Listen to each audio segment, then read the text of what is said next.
이 세상에서 제일 무서운 비극이 있다면 그것이 무엇이겠습니까?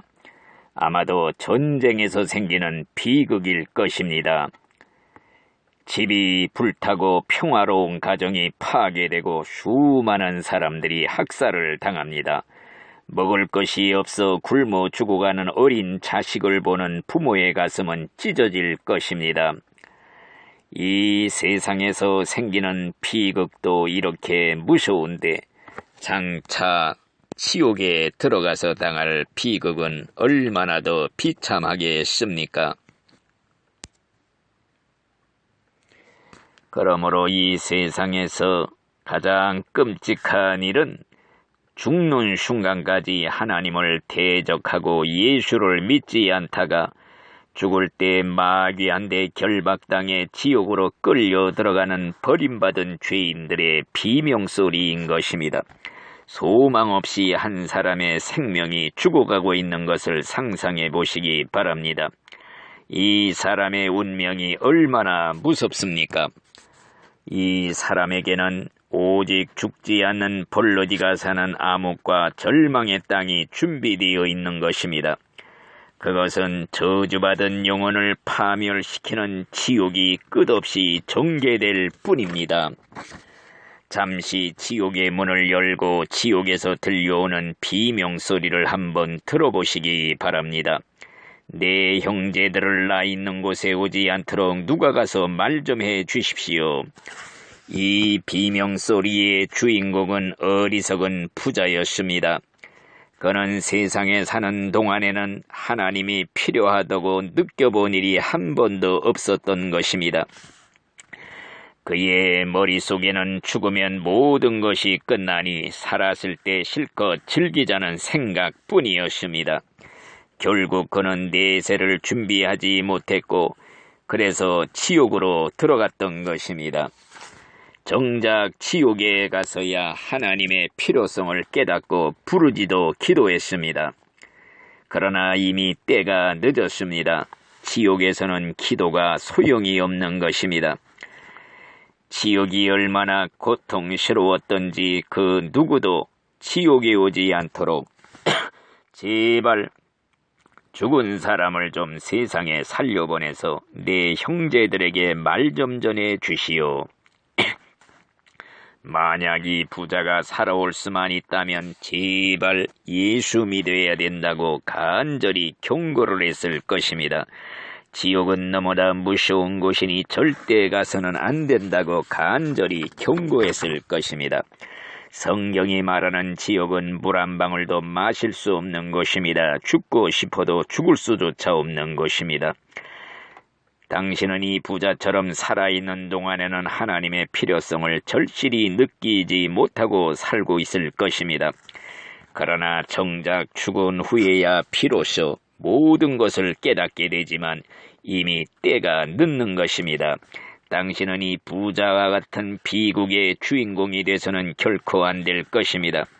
지옥에서 들려오는 또 다른 신음소리를 들어보시기를 바랍니다. 내가 무제한 피를 팔았도다. 없던 것으로 해 주시오. 도로 물러 주시오. 이 비명소리의 주인공은 예수님을 30냥에 팔아먹은 가룟유다입니다. 가룟유다는 예수님을 3년 동안 따라다녔지만은 돈의 눈이 어두워서 30냥의 싼 가격에 예수님도 천국도 자기의 영혼도 헐값에 지옥으로 팔아먹은 것입니다. 그래서 그는 2000년이 지난 지금 이 시간까지 지옥에서 부르짖고 있는 것입니다. 내가 무제한 피를 팔았도다. 도로 물러주시오. 슬피 울며 탄식하고 있는 것입니다. 당신은 돈 몇 푼의 싼 가격에 천하보다 귀한 당신의 영혼을 팔고 있지는 않습니까? 에서라는 사람은 팥죽 한 그릇의 장자권을 동생 야곱에게 팔아버린 망령된 사람이었습니다. 일시적으로 돈 때문에 영혼도 천국도 신앙도 마귀에게 팔아버리는 사람은 지옥에 가서 가룟유다와 같은 신세가 되어 영원히 후회와 탄식을 하게 될 것입니다. 돈에 대한 사랑 때문에 지옥에 떨어지는 사람들이 얼마나 많습니까? 지옥에서 들려오는 또 다른 신음소리를 한번 들어보시기 바랍니다. 내가 그러지 말자고 그랬잖아요. 내가 그를 해치지 말라고 그랬잖아요. 이 목소리의 주인공은 빌라도의 아내입니다. 2000년 전에 예수님께서 총독 빌라도 앞에 죄인으로 서셨습니다. 빌라도는 예수님이 선한 사람임을 알고 있었습니다. 그래서 그를 풀어주려는 생각도 하였습니다. 그러나 군중들은 외쳤습니다. 그를 십자가에 못 박으소서. 그를 풀어주면 가이사의 충신이 아니니이다. 빌라도는 정치가였고 군중의 환심을 사고 싶어 했습니다. 빌라도는 예수를 놓아줘야 할지 사형언도를 내려야 할지 갈피를 잡지 못하고 있었던 것입니다. 그때 마침 그의 아내가 사람을 보내가지고 그에게 말하기를 이 사람에게는 아무 짓도 하지 마시오. 내가 꿈속에서 그를 거역하면 엄청난 화를 받게 된다는 말을 들었습니다. 빌라도의 양심도 역시 경고하고 있었습니다. 정신 차려라. 너는 지금 저주받을 일을 하고 있다. 그러나 빌라도는 양심의 소리를 거절했습니다. 양심을 속이고 군중의 환심을 사려고 했습니다. 빌라도는 예수님께 사형언도를 내렸습니다. 그리고 대야에 물을 떠다 손을 씻으면서 이 사람의 피에 대해서 나는 무죄하니 너희가 당하라. 군중들은 외치기를 그의 핏값을 우리와 우리 자손에게 돌리시오 하며 저주를 자청했습니다. 왜 빌라도가 지옥에 갔습니까? 예수님이 죄 없는 하나님의 아들이심을 뻔히 알면서도 자신의 출세와 명예와 관중들에게 인기를 끌려고 양심의 명령을 거절하고 예수를 사형시켰기 때문이었습니다. 그래서 2000년이 지난 지금까지 빌라도는 지옥에서 고뇌 속에 몸부림치고 있는 것입니다. 그 옆에는 그의 아내가 내가 그러지 말자고 그랬잖아요. 원망의 소리가 울려 퍼지고 있는 것입니다. 당신은 양심의 가책을 받으면서까지 돈과 출세와 명예를 따라가고 있지는 않습니까? 지옥에서 들려오는 또 다른 비명소리를 들어보시기를 바랍니다. 우리도 제발 좀 들여보내 주시오. 이 소리는 방주 문 앞에서 문을 두드리던 노아 시대 사람들의 애원하는 소리인 것입니다.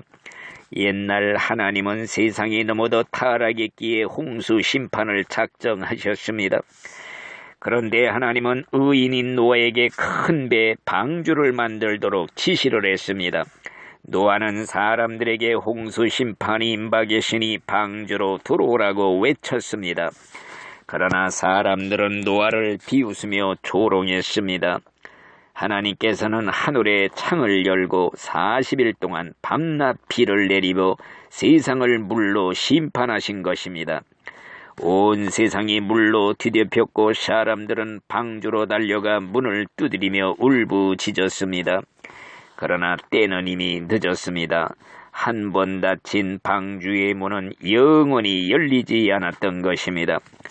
그들은 지금 이 시간까지 지옥에서 고통 중에 울부짖고 있는 것입니다. 제발 우리도 좀 들여보내 주시오. 장차 이 세상은 불심판이 준비되어 있습니다. 지진의 불, 원자탄의 불, 하늘의 유황불이 준비되어 있습니다. 불심판에서 구원받으려면 예수를 구원의 방주로 알고 피난처로 삼아야 합니다.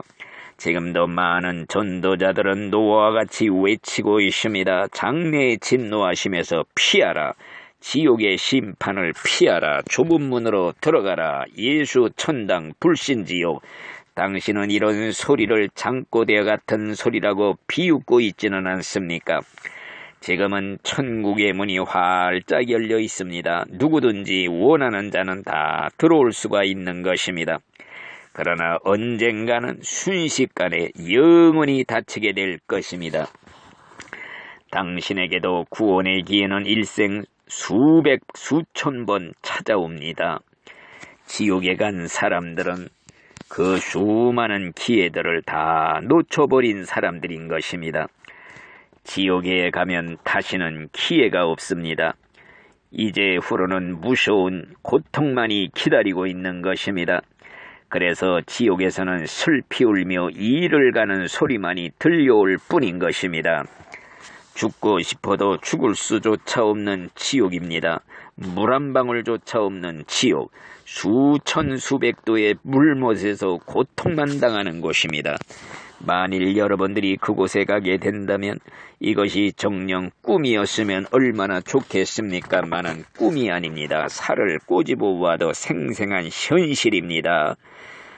옛날 어떤 분이 꿈에 지옥 구경을 하게 되었다고 합니다. 펄펄 끓는 가마솥에 수많은 사람들이 들어가 뻘거벗은 채 불가마 속에 푹 삶아져 있는 모습을 보게 되었다고 합니다.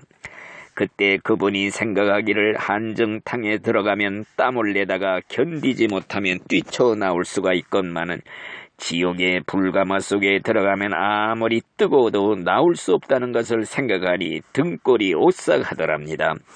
당신은 사후에 영원을 어디서 보내시려고 합니까? 영원이라는 시간을 어디에서 보내시려고 합니까? 순간의 선택이 영원을 좌우합니다. 예수 믿고 꼭 천국에 들어가시기를 바랍니다.